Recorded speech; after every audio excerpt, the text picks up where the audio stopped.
নমস্কার জানাচ্ছি সকল দর্শক বন্ধুদের। আরেকটি অসাধারণ টোটকা বলবো এই কৌশিকী অমাবস্যার জন্য।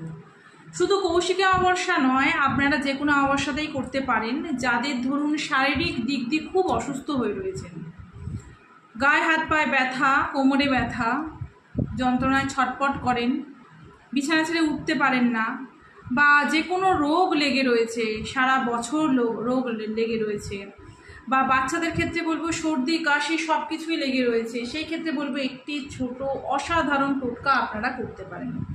কি করবেন?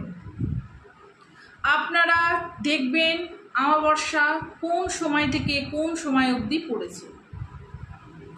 যদি সকালের দিকে সময় পান সকালের দিকে করবেন, যদি বেলার দিকে সময় পান 12টার পর সেই সময়ও করতে পারেন।